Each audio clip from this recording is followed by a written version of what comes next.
So, after nearly an entire year on Earth and over 33 million eternal reoccurrences carried by Kaslana, Cyrene, and their fellow Chrysos heirs, Amphoreus has finally reached the end of the West Wind, ushering forth the dawn of a better tomorrow, one without Amphoreus itself. And as one would expect from the conclusion of the Flame Chase journey, this war among the Aeons has provided us with lots of very important lore about the Aeons. For starters, we now know that Nanook's golden blood, which the greatest hero Phynon of Ides Elysia extracted by wounding the Aeon, will become a critical plot device in the upcoming storylines of Honkai Star Rail, particularly with the Xianzhou Alliance. This fact alone introduces a new dimension to Kaslana's accomplishment after sealing one of the Destruction's emanators with him for 33 million cycles in Amphoreus, in addition to providing us with a strong clue regarding Phynon's future involvement in the story, which I will discuss later in this video. Furthermore, the Trailblazer and Herta have at last come face to face with the god responsible for the existence of Amphoreus Simulation to begin with, the monarch of myriad machines and Aeon of erudition Nous. And last but definitely not least, we now have a comprehensive picture regarding the nature of Amphoreus' enigmatic Sky Father, the Aeon of the Remembrance Fully, who does not even exist yet, which is an incredible revelation considering the enormous influence that their path has had on Star Rail's narrative so far. Fully is undoubtedly one of the most fascinating Aeons in the cosmos, given their deep ties to fundamental world-building mechanisms such as Memoria, which makes it all the more impressive how one of the candidates who could ascend to become Fully exists as numerical data within Amphoreus, a simulated world created by Scepter Delta Me 13 and maintained by the first genius, Zandar 1 Koabara. Before I delve deeper into the paths and Aeons we learned about during the Trailblaze mission as tomorrow became yesterday, let's first go over the key details presented throughout the ending of the Flame Chase journey, starting at the usual place in Phynon's hometown of Ides Elysia. Before embarking on the battle against Irontomb, the Trailblazer, March 7th, and Dan Heng reconvene at the usual spot with Cyrene, who has now leveled up into her final Pokemon evolution, gaining a fabulous new form referencing Honkai Impact's Hersher of a human ego. By now, the Nameless trio had already become fully integrated into the fabric of the world itself as demigods, holding the divine authorities of Earth, Time, and World-bearing. After discussing the next course of action, Dan Heng goes to slumber in the Earth until the final hour, while March uses the crevices of time to simply skip to that moment. Meanwhile, Cyrene uses this opportunity to take the Trailblazer with her on a journey across memory to recover her lost past before Zandar plucked her factor out of the Scepter's universal matrix in his pursuit of nurturing a Lord Ravager. Do note that from here onwards, I will be referring to the Trailblazer as Kalis for the remainder of this video, not only for the sake of simplicity, but also because this distinction will be quite important later. As this was happening, the generals of the Xianzhou Alliance, Jingyuan, Fei Shao, and Yao Guang convened a meeting to discuss joining the Astral Express in their campaign against Irontomb. General Yao Guang predicts that it is unlikely for Nous to sit idly by and allow a Lord Ravager who seeks their destruction to be born. For further good measure, Herta and Himiko recruit help from their various allies, including Planet Screwlum, the IPC, and the Galaxy Rangers, while Robin promises financial support through her charity organization. With the assistance of Herta's fourth mirror, Sunday, Welt, Himiko, and Black Swan infiltrate the Amphoreus Simulation, where they are guided by March 7th towards the ceremony of Era Nova at Dawn Cloud, where the people have gathered to ask for guidance from the great world-bearer Kefali. The Trailblazer awakens from their 1,000-year slumber to offer Kefali's golden blood to all of humanity in the name of the hero Kaslana, who bore the weight of the world over 33 million times for this moment, so that all can stand as heroes together in the face of the coming calamity. Screwlum and Herta make their way into the Universal Matrix in search of the 13th Titan, Demiurge, only to find that Zandar had broken free from Anaxagoras' sight and turned both it and the central Demiurge Matrix into rubble by blowing up a Stellaron. The two geniuses speculate that Xandar did this because as the first new spore on Amphoreus, the Demiurge was the initial target of Scepter Delta Me 13's original extrapolation towards the prime mover of life. It would have become the celestial neuron's mind. Thus, fearing that he could not control it as he failed with Nous, Xandar simply eliminated Demiurge altogether, leaving Irontomb without its original erudition neuron. The scepter became a relay for destruction. Herta tells Skrullum that if they fail to find Demiurge, then she will turn herself into a lock for Irontomb, becoming a vessel for the Lord Ravager in order to restrict its capabilities, a suggestion that Skrullum understandably doesn't find very appealing. Skrullum states that they should not act hastily, since Irontomb's evolution is faster than anything they predicted, given its nature as a calamity foretold by Nous.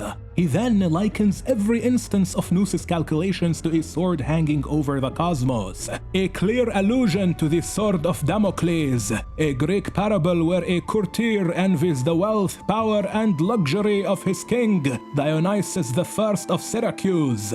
The king offers Damocles his authority for a single day, hosting for him an extravagant banquet.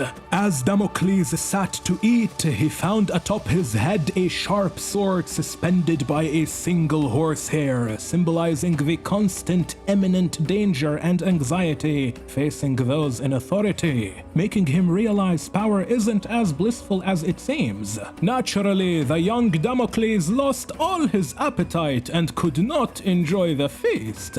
In the Greek parable, the horsehair represents how great fortune comes with constant ever-present risks, while Skrullum uses this analogy to demonstrate that Herta acting too quickly could easily speed up and benefit the destruction, after which Herta recalls all the previous calamities which Nous calculated for the cosmos, each ending with a bloodbath for humanity. Once they find Xandar, he mocks the two geniuses' futile efforts, stating that the scepter's mainframe has already become the Lord Ravager's placenta. Long ago, he had already destroyed Demiurge and killed all the other Remembrance Memo Snatchers to avoid any consciousness manifesting within the shell he carved for Irontomb, invoking the story of the researcher who cut the fetus's head, which he told to Anaxagoras. However, Herta and Skrullum engage in a heated argument with Xandar, where the three of them recognize that Demiurge could not have been completely wiped from the simulation. Seeing that the world was nearing its inevitable end, the first genius decides to relay the truth to his peers. Indeed, Xandar could not entirely eradicate Demiurge, and the factor's remnants eventually gave birth to a cute pink baby under a lonely tree in the distant village of Ides Elysiae, sheltered by Oronyx's veil of Evernight. Although Ides Elysiae took the form of a peaceful paradise with vast seas of golden wheat and warm sunlight, the village itself was named after the disdain of the gods. After all, Ides in Greek means unpleasant. Thus, Ides Elysia was a land of outcasts, forgotten in a corner of the world and abandoned by all the titans, with the single exception of Oronyx. Upon finding the infant girl, the people of the village rejoiced, for to them was born a blessed child, surely to become the priestess of time, a sign of divine recognition and salvation. So they took her in and nurtured her well, naming her after their own village, Elysia, and bestowing upon her many gifts, including their sacred relic, the ceremonial Blade of Time. As for the girl, well, her village was her entire world, and because the world treated her with kindness, she learned to be kind in turn. Elysia would grow up alongside Kaslana, a young boy of humble birth and no renown. The two led simple and happy lives in their sheltered paradise, watching ships sail through the sunset-clad sea and playing with forest fairies. For his part, Kaslana was a good child, obedient to his parents and beloved by all. He trained to become the guardian of his village and protect those he cherished the most. A local hero, but a hero nonetheless. While Elysia fulfilled her duty as a priestess of Oronyx, performing holy rites and communing with the Titan in prayers and dreams. Yet, whenever she spoke to her god, behind their visage she saw another, far greater in might.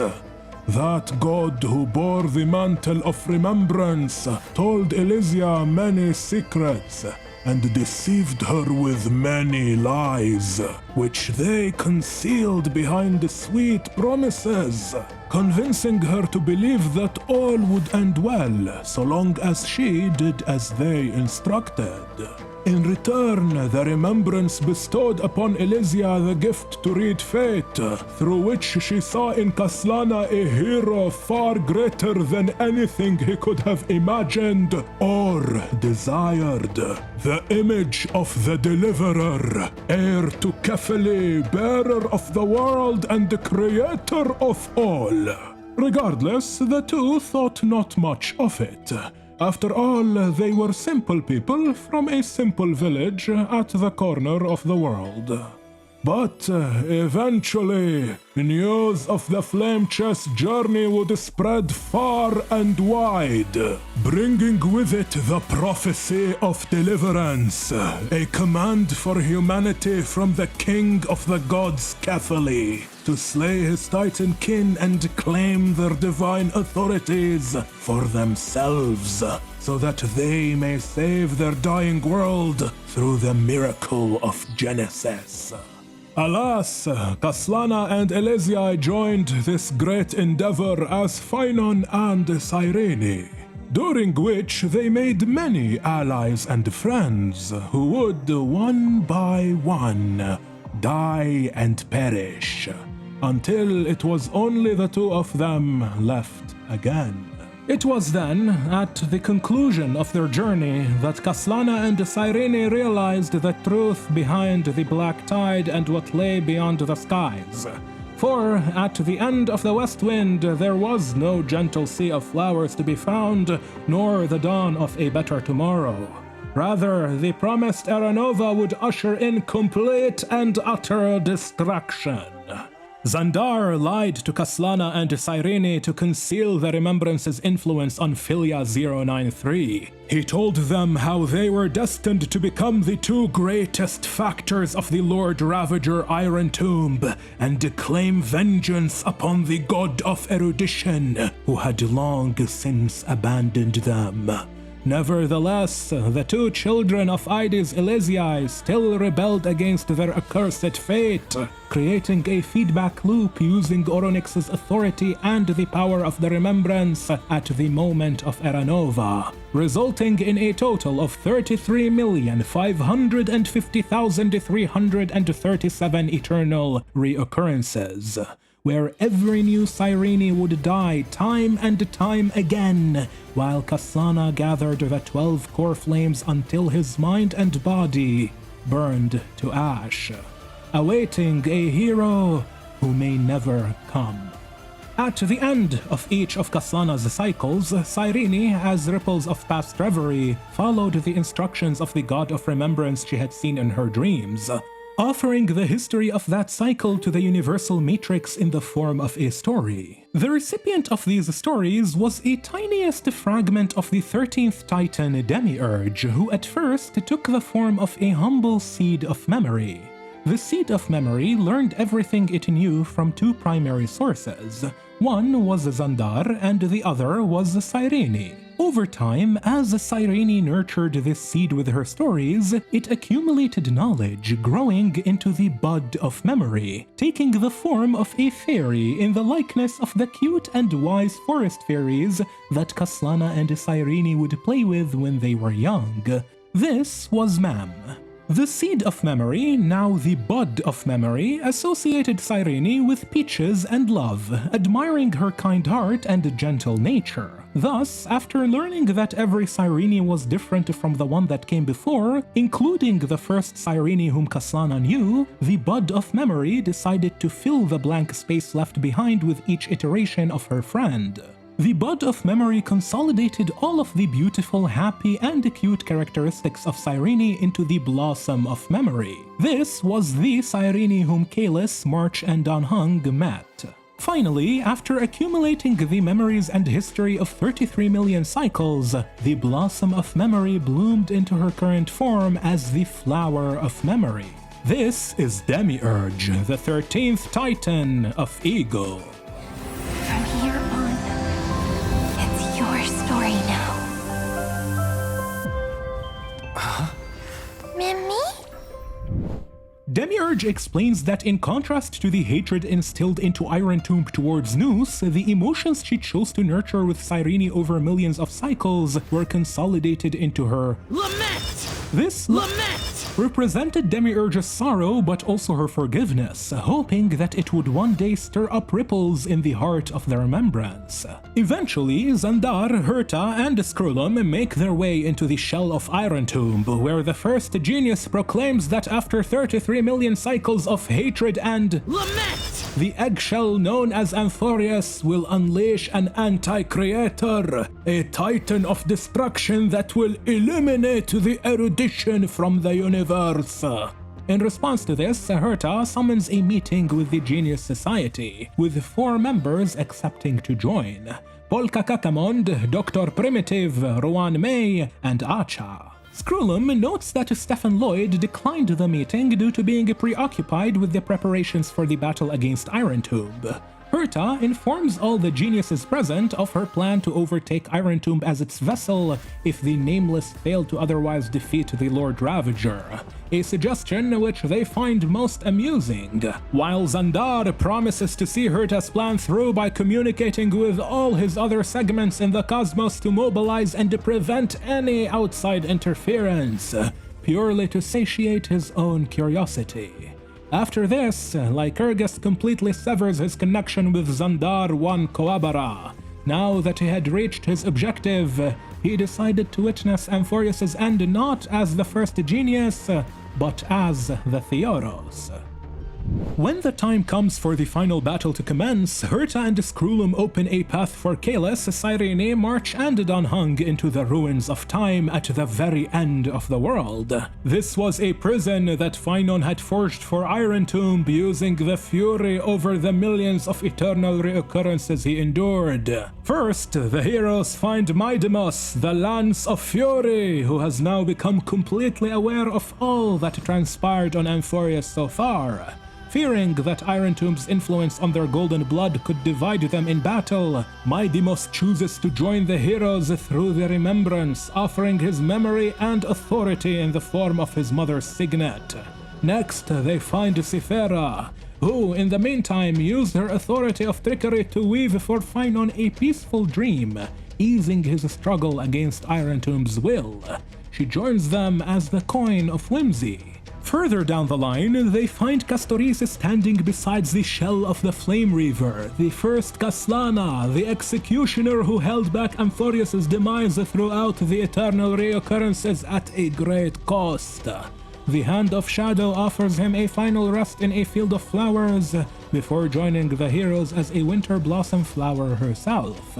From there, the heroes descend into the Siofra River Valley in Elden— Wait, hold on, wrong game, my bad. But hey, seriously though, I can't be the only one who noticed how absurdly similar the underground of the Ruins of Time is to Elden Ring's Eternal Cities. We know for sure where Hoyo's developers got the inspiration for this one. As the heroes make their way, they find Hyacinthia waiting next to Phynon's lingering divinity. Then Anaxagoras in front of the Trial of Wishes, which Phynon left for the hero within his heart. Kalis completes the trial, taking on the Deliverer's role of world-bearing. Hyacinthia and Anaxagoras offer their memories in the form of the Sky Kist and the Philosopher's Stone respectively. Next, the heroes find the Imperator Seridra and her loyal blade Hycelens. Seridra declines offering her memories to As I Have Written, opting to be forgotten rather than defined, and Hycelens follows suit. Xandar tried using the signal of Phynon's parents to manipulate him into hating Nous, but Trinon and Trian took those false memories and yeeted them through the Century Gate. The heroes are then met with a second trial, this time representing Finon's despair. Completing it allowed for them to release Finon of his wishes and despair. They then step into the shadow of the wish he could never find. This was a blank wish, taking the form of a very young Finon gazing at the statue of the great deliverer.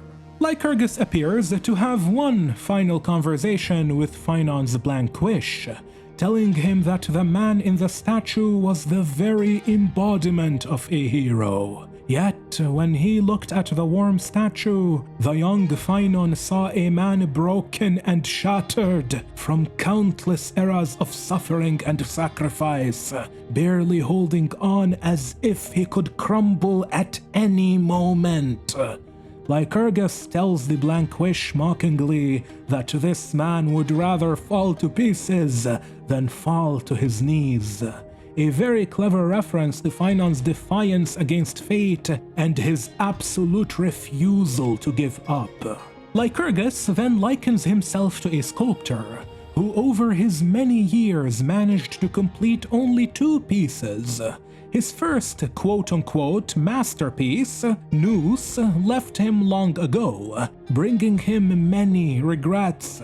The second was meant to be immaculate, a perfect vessel for Irontomb. But in that very moment he realized that the 12 stones he used for his second sculpture, unpolished as they are, were far more exquisite than any statue.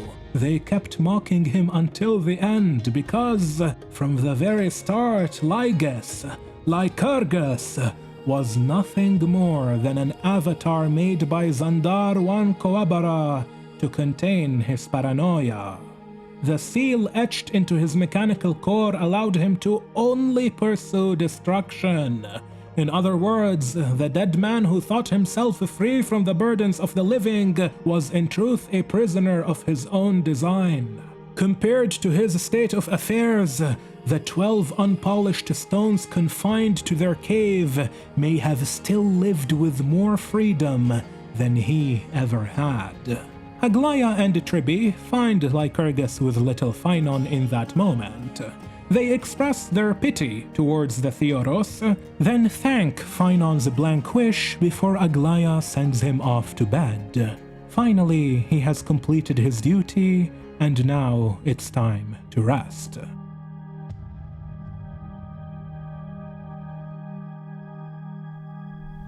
At last, the heroes make their way, joining Aglaia and Tribi in the hall of the great Forsaken Deliverer, the warrior who held the world until a better tomorrow and the only one who will never see the dawn.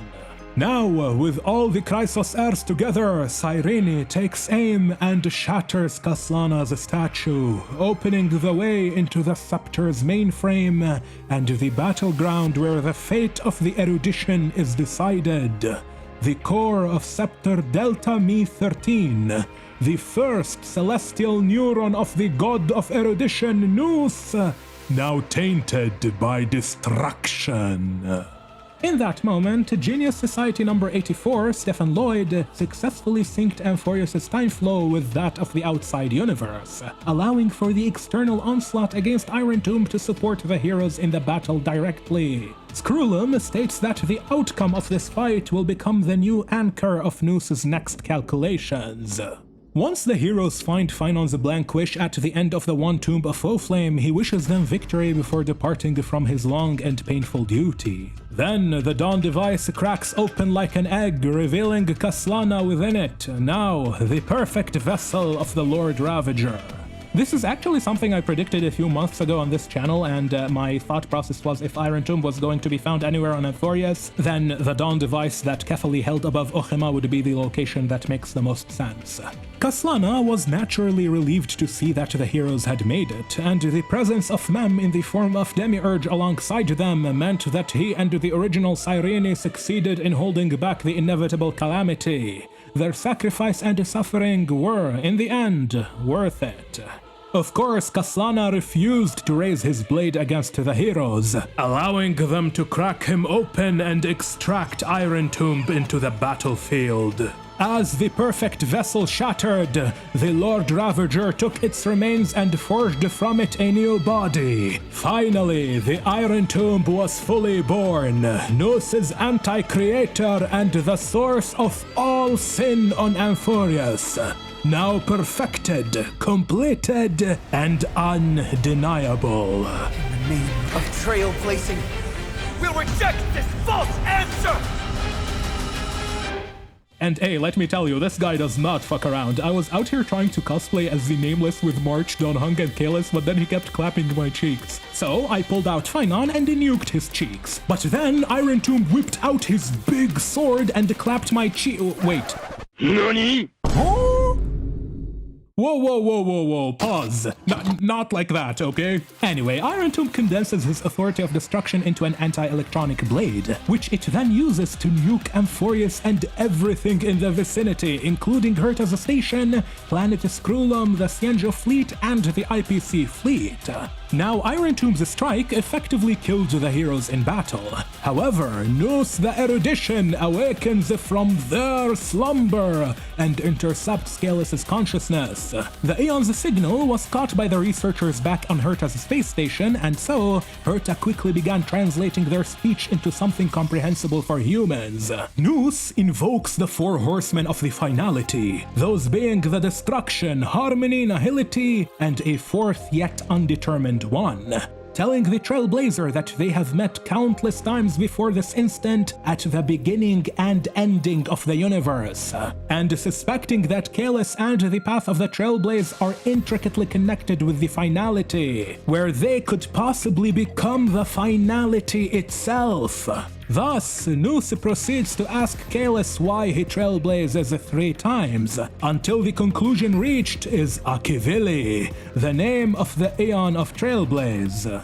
This answer seemingly satisfies the Aeon, as they depart, leaving behind a single exclamation mark. Noos decided to grant the heroes another chance, extending the battle by continuing its calculations of the outcome beyond Irontomb's killing blow. Demiurge wakes Kalis up in the paths, explaining that she can do this since the two of them are connected through one heart, that heart being the Stellaron. The two of them proceed to an eternal page, which is where Cyrene first told stories to the Seed of Memory before she evolved into the Bud, Blossom, and Flower of Memory. There, Kalis finds all the remembrance echoes gathered by Demiurge, including one of Kafka and Himiko. Now, while most of the echoes in an eternal page are memories of the past, Himiko and Kafka's echo sounds like it was recorded by the two of them sometime in the future of Honkai Star Rail, which is definitely noteworthy as it indicates that we will be revisiting this specific plot point later.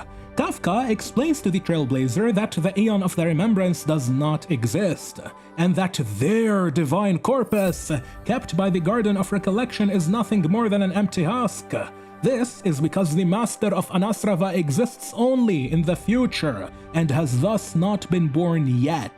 This was certainly a cool moment for me, as it confirms one of the predictions I made regarding Fuli's nature while analyzing Evernight's Myriad Celestia. Kafka then goes on to reveal that, according to Elio, depending on the choices Kalis makes in the next few minutes, Cyrene could ascend into Fuli at the end of time. And in fact, if she does, the Remembrance will become the fourth horseman of the finality, where the two of them will drive the cosmos to its end, then weave all of its memories in their garden within the Eden of blessed insight. After the exchange is over, Demiurge and Kalis go to the Corner of Memories, where they find all of the Chrysosaurs who agreed to wash away Irontomb's hatred with love, sacrificing themselves in the process. It is then that the two of them meet Ripples of Past Reverie, representing the first ever Cyrene, who encourages them to turn the stories and lives of the heroes into a conduit with which hatred could be cleansed. During this conversation, something very interesting happens. The two Trailblazers, Kalis and Stella, converge briefly with a voice inquiring them on why they choose to trailblaze. Stella responds that it is because her eyes have not yet seen the end, while Kalis replies that it is because this is the path he is on. Of course, my Trailblazer is Kalis, so if yours is Estella, then the roles here would be swapped. But what's truly intriguing in this is the fact that the two of them can simultaneously exist to begin with. But how? Well, one very likely possibility involves the memories of the Astral Express that the Trailblazer saw before finding Mam, where Kalis found himself trailblazing with the Stellaron Hunters, Kafka Blade, Silverwolf, and Firefly, rather than his usual companions in Himiko, Welt, March, and Danhang. Now, these memories that the Trailblazer keeps seeing of a different Astral Express crew do not make sense, since Kalis was technically first born from the Stellaron on Herta's space station and has been with Himiko ever since. Therefore, as far as we know, he should not have memories of any past in the Astral Express before that point. Unless what the Trailblazer is experiencing is the work of Destiny's slave Elio, where the memories of the other Trailblazer, in my case Estella, of a different Astral Express with the Stellaron Hunters rather than the Nameless, are in fact the real-time memories of another simultaneous Trailblaze journey taking place in parallel to that of the main story, with both ultimately converging towards their last destination, Terminus, the finality, the Aeon whom Elio follows. If you think about it, Elio's cat has two completely different sets of eyes, and for the longest time, players suspected that this meant Elio has two black cats. However, we later learn that the cat can simply switch between its eyes like two different modes, which may indicate that each set of eyes sees different possibilities of destiny, one for Kalis and the other for Stella. All of this means that we end up with at least two different crews for the Astral Express, one with Kalis and another with Estella, one with Himiko and her crew, and another with Kafka and her crew, both trailblazing through unique adjacent journeys towards the same destination supervised by Elio. Additionally, this could also mean that the echo of Himiko that the Trailblazer found in an Eternal page is not the Himiko we know, but instead the Stellaron Hunter Himiko from the other journey, with the Stellaron Hunter Kafka from the main journey meeting in the future. Oh, and by the way, since Noose referred to the Trailblazer as Akivili, while also suspecting that the Trailblaze itself could become the finality, there is a chance that at the end of their two journeys, the main Trailblazer ascends to become Akivili, while the other ascends into Terminus, which explains why Noose met them at the start and end of the Cosmos, Trailblaze and Finality. But I don't really know how to reconcile it because this explicitly means that both the Trailblaze and the Finality are technically born from Shippe the Harmony and Nanook the Destruction. Speaking of destruction, all of this aside, Kalis and Cyrene bid farewell to Ripples of Past Reverie, then carry the 13 factors of life to cleanse Irontomb. Using the power of the remembrance, they revive Danhang and March 7th to continue the fight. Flame chase was never about destruction. It was about breaking free and trailblazing! And let that bright future Be as we've written. After a long, grueling struggle against the Anti-Creator, which took everything they had, at last the heroes deliver the finishing blow to the Lord Ravager, infusing a world-bearing love into destruction and inscribing an opening stroke into Genesis. Realizing that it was about to be killed, Irontomb split itself into trillions of fragments, aiming to spread and infect as many entities as possible. Phynon then appears to the Trailblazer, leading the heroes to become the tip of a great arrow, and with the guidance of Cyrene, the Trailblazer shoots it towards the cosmos, eradicating Irontomb for good. Why not come a little closer? This warmth is proof that we live.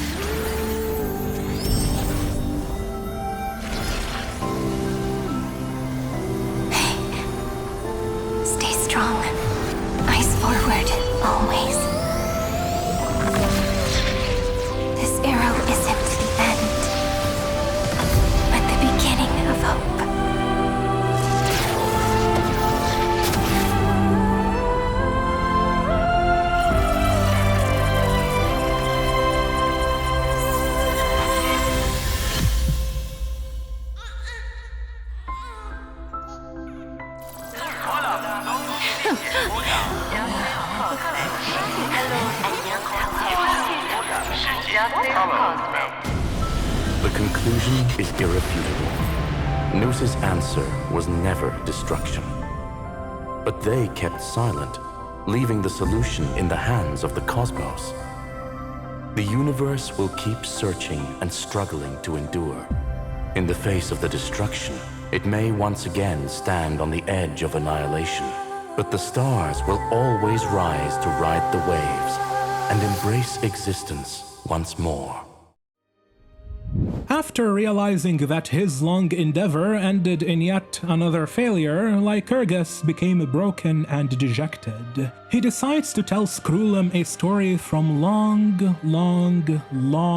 ago, during a time when Xandar Wan Coabara was still a young student. His first experiment was slipping poison into his mentor's pipe, just to see how it would affect the lungs. In the end, Xandar's experiment ended inconclusively, as his conscience got the better of him, and he could not go through with it. A clever callback to when Xandar invoked Herta's own conscience during their first meeting in the Vortex of Genesis.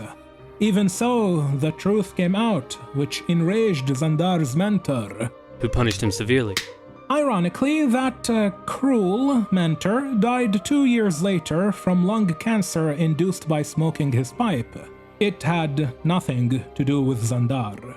Lycurgus explains that he was born under similar fate, Xandar's sentiment clashing with his reason, but in the end, curiosity claims all. Before leaving, Lycurgus tells Scroolum that he left him a formula that might come in handy if he ever decides to destroy Noos and the erudition with his own hands.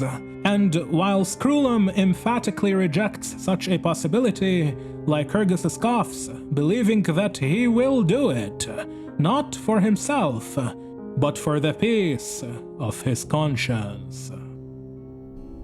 Back on the Astral Express, the Trailblazer wakes up to find Castorius and Cythera in their bathtub, and while this sounds like the perfect harem ending, unfortunately it turns out that all the Chrysos heirs are temporarily on the Express to bid farewell to their friends, with their mind and form being maintained only by the remembrance. What a shame. Thus, after speaking with Phynon and Cyrene, they all pen their closing statements into As I Have Written, with the Trailblazer promising to take their story into the stars. Cyrene left behind a note for her nameless friends, explaining a single decision she made on her own and in secret. You see, Herta manages to find Demiurge in the paths, explaining to her that Irontomb's defeat broke Amphoreus' causality. Although everyone thought that Noos's calculations always led humanity towards calamity, which caused them to misunderstand the Aeon's intentions, in truth, Noos's calculations of destruction were about how life could survive and be reborn from it. The fourth instance of Noos's calculations was not a single moment tied to Irontomb, but a chain of events, with Amphoreus simply being the beginning. Herta likens the universe to a seed that grew into a great tree, with the erudition choosing the best possibilities and cutting down the crooked and weak branches. But if this process continues endlessly, then the branches and leaves will grow too much, causing the tree to collapse under its own weight. Thus, lignification allows the soft springs to harden and diffuse with the trunk, a metaphor Herta uses for the remembrance turning the past into memories. So, the remembrance and erudition are opposites, one calculating what is to come and the other holding on to what came before. Herta tells Cyrene that the Aeon of the Remembrance has not been born yet. For them to carry out the mission of remembering all things, they must only ascend at the end of time, and at the moment of ascension, their memory stretches into the past, becoming what people now call Fuli. And as one of the pure children of Anasrava, like March 7th, Cyrene is one of the candidates to become Fuli. At that moment, Cyrene realizes that the god of remembrance who spoke to her in her dreams was, in fact, her own self, a girl talking to herself. Nous had dictated two paths for Cyrene, one where she breaks free from Amphoreus' causality, letting it fade and reaching towards the stars, while the other involves her coming to a stop and fading, offering herself as the memory that anchors Amphoreus, where she will forever remain in the past, closing off Amphoreus' causality from the eons' influence. As for which choice leads to the right end, Nous did not tell Herta. However, with Amphoreus' causality incomplete, there may come a time when Irontomb is reborn. Cyrene decides to sacrifice herself and become Amphoreus' memory, and when Herta asks her why, she responds that she once heard a saying, "Divinity is a flawless humanity, and humanity is a flawed divinity." She believes in the Trailblazer much more than the Aeons, and she believes in herself as a human rather than divine. For those of you who might not have caught it, this was the answer to the question Herta wanted to ask Nous. What is divinity? And based on her reaction, well, it seems like Herta's curiosity was indeed satisfied. Cyrene then goes back into the past to recap all that had happened. How Oronyx mistook Cyrene for Fuli, how she appeared to her past self in dreams, how she learned to use the bow from watching March 7th, and most important of all, how she gave Kaslana the prophecy of the Pale Dawn, inspiring within his heart hope, nudging him forward towards the hero within and making sure that the catalyst of the remembrance would end up in his hands, so that he may carry on the harsh, painful, and cruel duty of gathering the core flames for 33 million cycles. A realization that brought Cyrene to tears. Interestingly, this means that the Flame Reaver was not on the path of destruction. Rather, he was a follower of the Remembrance, doing the bidding of Cyrene, who appeared to Amphoreus as Fuli the Remembrance. And this truth was inscribed into their names from the very beginning, all the way back to when they were simple experimental entities. Nikos 496, the Bearer of Chaos, and Philia 093. Philia, meaning love, and 093 flipped, is ego. The hero within was by Cyrene and Phainon's side all along, and Demiurge put a single spark in Kaslana's heart, which he guarded until the end of the story. And although Cyrene herself is unlikely to actually become Fuli, she is now the eternal gaze that looks back upon Amphoreus, where for every soul there is a different ego, seeing a different prime mover of life. And with that, the Trailblazer pens the end of this tale. Even though the story of Amphoreus is done, the lore we learned from the ending is not over yet, far from it in fact. For instance, after destroying Irontomb, it is revealed that the Galaxy Rangers, Boothil and Rappa, were the ones who saved Dan Heng and the Trailblazer from Amphoreus, and brought them back to the Express. Except, this Rappa turned out to be Sparkle all along, who saved the two Nameless because she will need them in her next play. A very cool teaser to the upcoming story in Benzaiten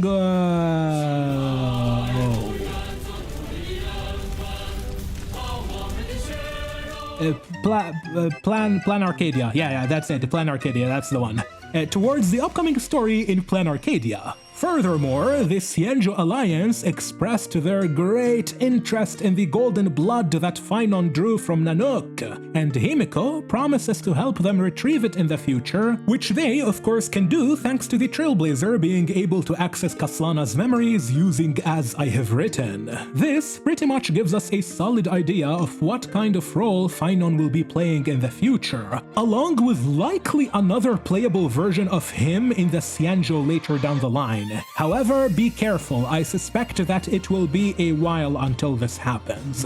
With all of this said and done, we have finally reached the end of this video.